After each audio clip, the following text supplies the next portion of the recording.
Good morning guys. मेरा नाम अंकित है, ठीक है। एंड मैं यहाँ पे डीएवी एंड एनसीईआरटी कह सकते हो आप, उसके सारे मैथमेटिक्स के चैप्टर 1 बाय 1 कवर करेंगे यहाँ पे हम लोग इस चैनल से और इस वीडियो से।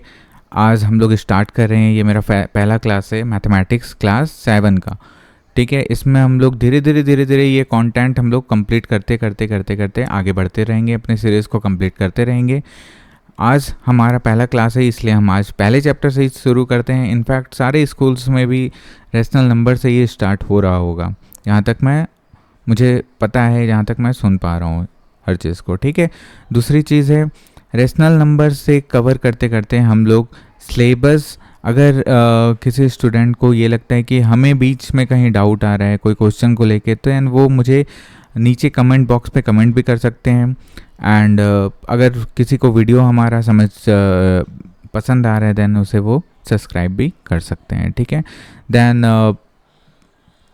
आगे बढ़ते मैं बस एक चीज़ और आप लोग से शेयर करना चाहता हूँ कि प्लीज़ इफ़ किसी भी स्टूडेंट को अगर कहीं भी प्रॉब्लम आए, देन मुझे आप मैसेज करने में बिल्कुल भी संकोच मत करिएगा। बिल्कुल भी फ्री होके आप मुझे टेक्स्ट कर सकते हैं। मैं अपना फेसबुक भी दे दूँगा एंड इंस्टाग्राम पे भी आप मुझे फॉलो कर सकते हैं, या फिर यहाँ पे तो मैं अवेलेबल हूँ ही, ठीक है। किसी को पर्सनल मुझसे बात करनी है, then he can contact me on Facebook और इंस्टाग्राम, राइट। देन आज हम लोग स्टार्ट करते हैं पहले चैप्टर रेशनल नंबर से। तो हमें सबसे पहले पता है कि नंबर सिस्टम क्या होते हैं, नंबर्स क्या होते हैं। नंबर्स हमें सबको पता है, ठीक है, आपको भी पता है। 1 2 3 4 जितने भी काउंटिंग नंबर्स हैं, उन सबको क्या बोलते हैं, हम नंबर्स बोलते हैं, ठीक है। और जितने 1 से काउंट होते हैं, 1 2 3 4 5 6 7 8, जितने भी 1 से काउंट होते हैं, ठीक है, उन सबको क्या बोलते हैं, हम नेचुरल नंबर बोलते हैं, राइट। जहाँ बात जीरो की आ जाती है, जहाँ हम जीरो को भी इन्वॉल्व कर सकते हैं, या हम जीरो को इन्वॉल्व कर लेते हैं, वहाँ पे बात आ जाती है कि वो होल नंबर हो जाता है, राइट। होल नंबर का मतलब क्या होता है? होल नंबर मतलब पूरा नंबर। पूरा नंबर का मतलब हम जीरो को भी लेंगे, उसमें क्या करेंगे, जीरो को भी लेंगे। Natural number along with zero form the system of whole number, right, जिसमें जीरो की बात होती है और जीरो से लेके आगे तक, ठीक है, वो सबको हम लोग क्या बोलते हैं, होल नंबर बोलते हैं। तीसरा क्या है, collection of natural number. Their opposite along with zero is called as system of integer. Integer में क्या होता है कि जीरो से जितने भी डिजिट हैं, या जीरो के बाद जितने भी डिजिट हैं, हमें पता है कि जीरो से जितने भी पहले होते हैं वो सारे नेगेटिव में होते हैं, नेगेटिव 1 2 3 4 एंड इन्फिनाइट तक। और जीरो से जितने भी आगे होते हैं वो 1 2 3 4 आगे इन्फिनाइट तक। तो ये जितने भी नेगेटिव, जीरो और पॉजिटिव, जितने भी ये पूरे हैं, इनको हम क्या बोलते हैं, इंटीजर्स बोलते हैं। क्या बोलते हैं, इंटीजर्स बोलते हैं, ठीक है।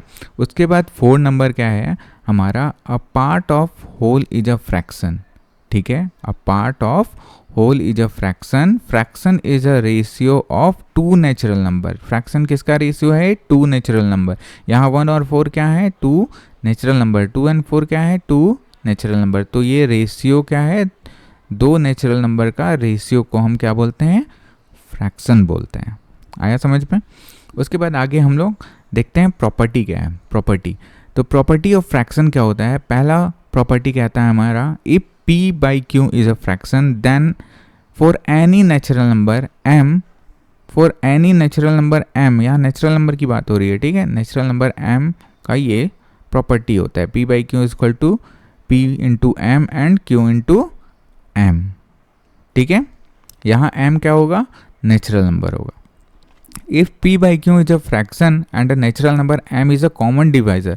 अगर m जो है वो कॉमन डिवाइजर है, ये क्या कर रहा है, p और q दोनों को डिवाइड कर रहा है, डिवाइजर है वो दोनों का, ठीक है, कॉमन डिवाइजर है। अगर ये m की वैल्यू 2 है तो q की वैल्यू 2 होगी, तब क्या होगा, ये प्रॉपर्टी हम लोग यूज़ करेंगे। If p and q is a fraction and natural number m is a common divisor of p and q, then p by q is equal to p by q divided by 2 and q divided by 2, क्योंकि हमने यहाँ m को क्या माना, 2 माना। 2 fraction p and q are said to be equivalent if यहाँ equivalent की बात होती है। इक्विवेलेंट का मतलब होता है बराबर, इक्वल। तो इन दोनों को इक्वल कैसे कहा जा सकता है? इसमें ऐसे ही कहा जा सकता है कि अगर हम क्रॉस मल्टीप्लिकेशन कर दें, क्रॉस कैसे कर दें? P इंटू एस से कर दें और Q इंटू आर से कर दें। फिर दोनों की वैल्यू अगर बराबर आ जाती है, equal P into s equal to Q into r, तो उस चीज़ को हम क्या बोलेंगे? इक्विवेलेंट बोलेंगे, राइट। उसके बाद दूसरी प्रॉपर्टी बोलते हैं कि A fraction P by Q is said to be in a simplest और lowest form if P and Q have no common factor other than 1। मतलब P and Q को हम सबसे सिंपलेस्ट और लोवेस्ट फॉर्म बोल सकते हैं जब उनका कॉमन फैक्टर अदर देन 1 नहीं होता है, राइट। ठीक है। उसके बाद fraction can be compared as P by Q that is greater than r s. अगर यहाँ पे अभी हम लोग ने पढ़ा कि इक्विवेलेंट में हमने क्या देखा? बराबर, जो कि ये दिखा रहा है, देखो ये इक्विवेलेंट है, राइट।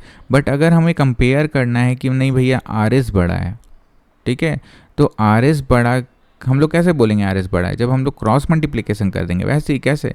P इंटू एस, ठीक है, is smaller than Q into r. Q into r की वैल्यू यहाँ बड़ा है और P इंटू एस की वैल्यू यहाँ छोटी है, तो फिर क्या होगा? आर एस बड़ा होगा, ठीक है। उसी तरह P एन Q कब बड़ा होगा? जब P इंटू एस की value greater than Q into r होगी, ठीक है। उसके बाद कहा गया है यहाँ पे let us do some problem to revise our memory. ये प्रॉब्लम्स कुछ दिए हुए हैं, इनको आपको सॉल्व करना है, ठीक है। सिंप्लीफाई द फॉलोइंग है, ये आपने शायद पिछले क्लास में पढ़ रखा है, ठीक है। तो इसको आप सिंप्लीफाई कर सकते हो। आई थिंक सब करके बैठे होंगे अभी तक तो, राइट। फिर रेशनल नंबर की बात आती है। रेशनल नंबर क्या है हमारा? In class 6 we have dealt with negative integer. In the same way we shall be introducing negative fraction. Example corresponding to 1 by 2 we have negative fraction 1 minus 1 by 2, ठीक है। यहाँ पे ये बताया कि fraction of corresponding negative fraction and zero consecutive the system of natural number. मतलब यहाँ zero है, यहाँ 1/2 का क्या होगा? -1/2, 1 का क्या होगा? -1, 3/2 का क्या होगा? -3/2। तो जो वो जितने भी उसके नेगेटिव फ्रैक्शन है वो इधर दिखाए गए हैं, पॉजिटिव फ्रैक्शन इधर दिखाए गए हैं, ठीक है। The word rational come from the word ratio. Ratio से निकल के आया है वर्ड रेशनल।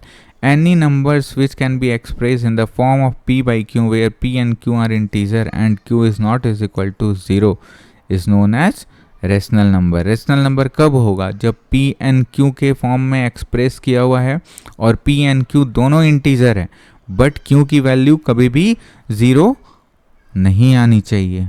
क्या नहीं आनी चाहिए? Q की वैल्यू 0, मतलब P by Q के फॉर्म में है, ये P बाई Q के फॉर्म में है, बट Q की वैल्यू यहाँ पे कभी भी 0 नहीं आनी चाहिए। अगर 0 आ गई तो वो रेशनल नंबर नहीं होगा, ठीक है।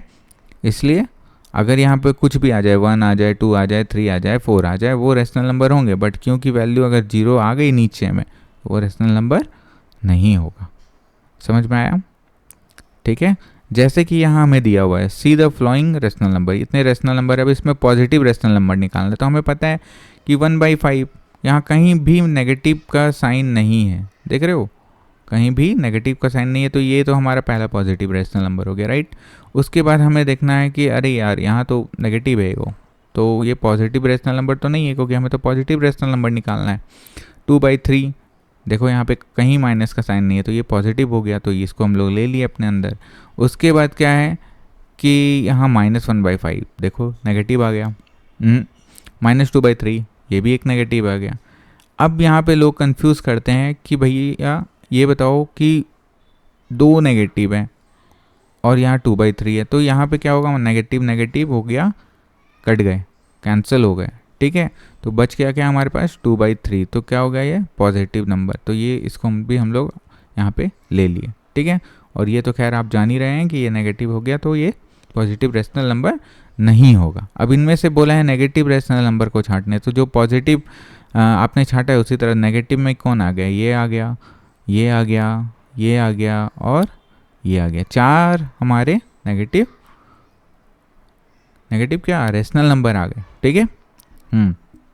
अब यहाँ पे कहता है हमारा remember every fraction is a rational number. सारे फ्रैक्शन रेशनल नंबर होते हैं, but every rational number need not be a fraction. ज़रूरी नहीं है कि सारे रेशनल नंबर फ्रैक्शन हो। जैसे -4/7 एंड 0/3 आर नॉट फ्रैक्शन, ये फ्रैक्शन में नहीं है, क्योंकि फ्रैक्शन में क्या है, as fraction are part of whole number are always positive. क्या होता है, फ्रैक्शन का जो पार्ट है वो हमेशा पॉजिटिव होता है, ठीक है। तो -4/7 इज नॉट अ क्या, इज नॉट अ फ्रैक्शन, ठीक है। ये फ्रैक्शन नहीं है, क्योंकि फ्रैक्शन में जब भी लेंगे हम लोग, तब क्यों लेंगे, जब वो सारे उसके जो भी नंबर्स रहेंगे वो क्या रहेंगे, पॉजिटिव में रहेंगे, राइट है। यहाँ पे 0/3, ठीक है, तो क्या हो रहा है यहाँ, तो वैल्यू तो 0 आ जा रहा है। तो not a fraction as fraction are a part of whole which are always positive, ठीक है। All the integers are rational number, integers -50, 15, 0 can be written as -50/1, 1/1 respectively. ये तो हमें पता है कि अगर यहाँ कुछ नहीं है तो नीचे में 1 है। यहाँ तक आप लोग को समझ में आया। अब हम लोग नेक्स्ट वीडियो में आगे पढ़ेंगे। नेक्स्ट वीडियो में हम लोग इसको वर्कशीट 1 को कंप्लीट करेंगे, राइट।